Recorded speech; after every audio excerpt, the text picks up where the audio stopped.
Welcome to the JAMODI podcast, where we interview coaches and leaders to find out not just what they do, but how they do what they do. Becoming the best version of ourselves is JAMODI, just a matter of doing it. What's one thing that makes your program different? Well, I really think it's two things. I would say number one, first and foremost, is love. We tell our guys that we love them, and we make it a big thing here, and we get the guys comfortable to the extent that they hopefully begin to say it to one another. And when that happens, when they start saying that to each other, hey, love you, man, and stuff like that. That's when the magic happens. We have a coaching rule on our staff that if a player ever comes in our office, he could be in trouble in discipline, in a discipline situation, or he could just be coming in to hang out, or maybe we're bringing him in to praise him. Whatever the reason, all the coaches have to say, we love you before he leaves. And we say it in the gym when they're leaving it, open gym. And, I just had a couple leave a few minutes ago up here shooting, and I told them I love them, and it's just part of what we do. And like I said, when guys start saying it to one another, that's when you've got something special. And then I'd say the second thing that makes our program different is the way we practice. We convince our guys, I don't know whether it's true or not. We like to think it is, but we certainly want our guys to believe that no one gets more done in Texas in 2 hours than we do.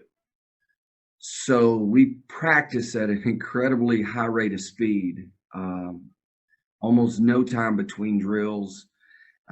We try to create incredible intensity, and when that happens, a lot of pride is involved. They begin to take a lot of pride in what they're doing. And one of the things that we do in our practices that make them unique is something I call the gasser system. When we get to after school practice starting on October 27th, we will start the gasser system.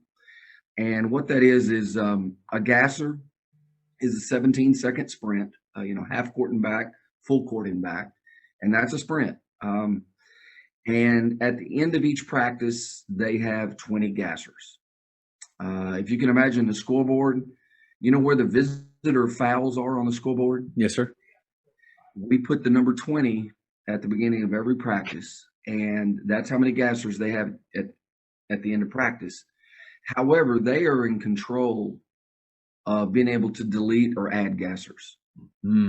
So if they give us the behavior we want, we'll tell the manager, take one off, and 20 gassers goes down to 19. And maybe another player exhibits behavior we want, and then 19 will go to 18. By the same token, if a player doesn't give us what the standards, it doesn't meet the standards of our practice, we'll add a gasser for him.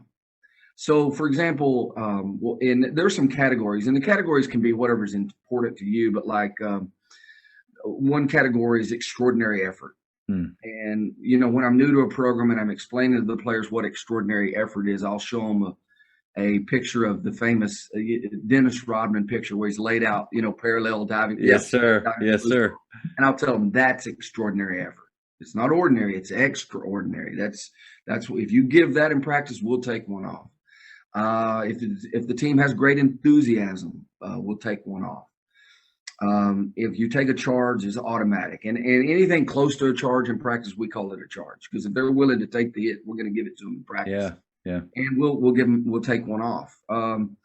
If someone does something really intelligent in practice, maybe we watched some video the day before and we pointed something out, and then someone performed that. Yeah, it makes the one more pass that you've been really wanting. Yeah. We'll make a big deal about it and say, that's a great job, Xavier. Take one off for Xavier, so on and so forth. And then the most important thing, and this is the best part of the gasser system, if we catch a player teaching or coaching one of his teammates in practice, we'll take one off. Love that. And the goal of that is, if you think back to the education classes we all took in college, the laws of learning, it's like you retain, 10% of what you hear, 20% of what you read, and, that whole thing. But you retain 100% of what you teach. That's right.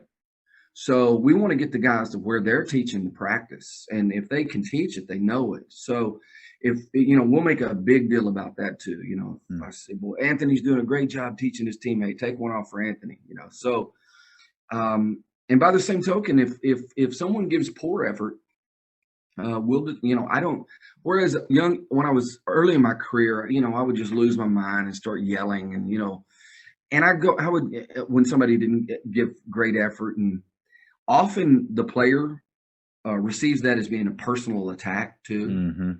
And I would go home exhausted every night from practice. Now I just, matter of fact, I turn to the manager and say, Bobby's, that's not our standard of effort. Add one for Bobby. And it's not personal. I'm not angry. It's just a fact. And he knows, take the emotion out of it. Yes. Yep. Yes. And believe me, he feels the peer pressure. He knows what he did to the team. He knows full well. And if it's really poor effort, I'll bring it up when we're running the gassers at the end. I'll say, hey, we would be done right now, but we've got two more because of, Bobby just didn't give our effort our standard of effort, So turning down a charge is the only thing that is two. If you turn down a charge in practice, we add two for that. But not coaching, let's say we're doing shell drill and there's 4 in each line, and let's say the next guy to come up is a young freshman, and I've got a freshman in the varsity period right now, and he's learning, and he's making lots of mistakes. He's talented, but he's making lots of mistakes. Well, if I have to stop the shell drill and walk around over there to show him what he did wrong, when 3 or 4 of our older guys had the opportunity to teach him, I'll go teach him, and then I'll say, hey, Jordan and Jalen both had an opportunity to teach him, and they didn't do it. Add one for them. They weren't coaching their teammate. By the same token, let's say I take one off because Matt gave extraordinary effort, and I make a big deal. If the gym doesn't explode in enthusiasm, I'll take it right back off.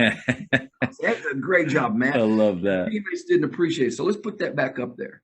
So what we achieve is the practice sounds like a pep rally. I mean, it really sounds like a great high school pep rally, and that's what we want because time passes faster when you're that kind of enthusiasm, when you have that kind of enthusiasm. And, I've had college players, come back and tell me, Marcus Smart, he said, he came back and said, Coach, I'd give anything if we practiced in college like we did in high school. They love it goes quicker. Yeah. Yeah. And it's so fast. Oh, and another thing we'll do in the gassers that we give them 8 seconds between every drill. Like when I call it, when one drill is over, we normally, the winner gets water, the loser runs real quick, over and back, whatever. And the second the losers are done, I call out the name of the next drill, like protect the paint drill. They all have to echo communicate, protect the paint drill.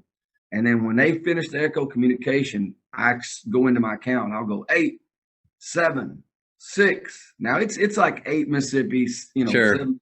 When I get to 0, if they're not lined up and running the drill, then I add a gasser. So it makes the practices go really, really fast. And the communication has to be off the charts, or they're going to get a gasser added. They've got to be pointing and talking, getting each other in the right place. And we don't allow pronouns. In practice, you can't say, hey, we need somebody over here. No, it's got to be, Anthony, you get in this line. You get second in line. You need a basketball, Anthony. I got this from Coach Meyer. Give orders that cannot be misunderstood. And we say that all the time. Real leadership is when you give orders that cannot be misunderstood. I got that from Don Meyer. So we say that a lot. But anyway, that's the two things. I think love and the way we practice are the two things that make our program maybe a little different. So there's a lot to unpack. I'll start with the first one, with love. I think it's a really cool thing that you do, and because one thing about loving a player and actually saying it, not every kid hears that all the time. We assume that every kid hears that they're loved all the time, and so for some it might be hearing that and they really need it, but also love goes beyond how you feel about them that day. And so I love what you said. Even when they walk in the office, whether they're in trouble or whether they're doing something great, you say that you love them because it's above that. How long does it take just kind of guess or on average for them to start kind of reciprocating that back? Is it immediate or does it take some time? Didn't take long here at Richland. Yeah. I mean, it was fast. I mean, the kids at Marcus High School, it maybe took a little longer. And really, I've got to give all the credit to Kenny Bourne, who I coached with at Marcus. I mean, I told kids I loved them, but it had to be a really special, sometimes a heart-wrenching situation, or, it was a special moment. But Kenny it was just part of his everyday thing. He made me a lot better coach. I'll tell you that by just that one thing. I mean, Kenny made me a better coach in a lot of ways, but that one thing, and it enriches your coaching, and it enriches their experience in the program too. Yeah. It's surprising how willing high school boys are to say that, to tell each other they love them, and to say it back to you. It's really shocking.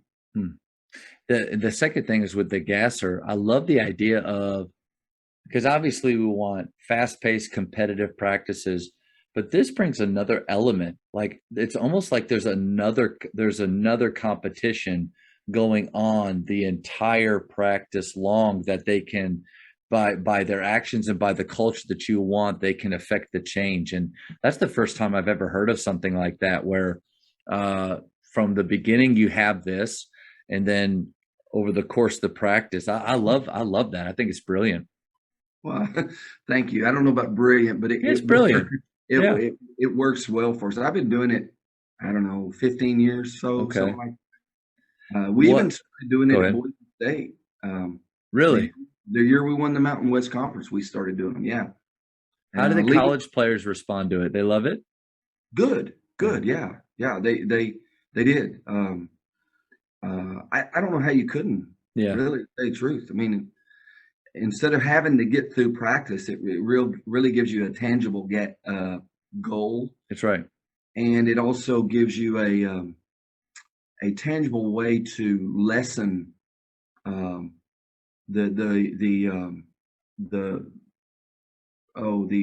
not punishment, but the conditioning. I'm sorry. Yep. Conditioning at the end of practice, So, and a great practice, great practice, they'll get down to 0.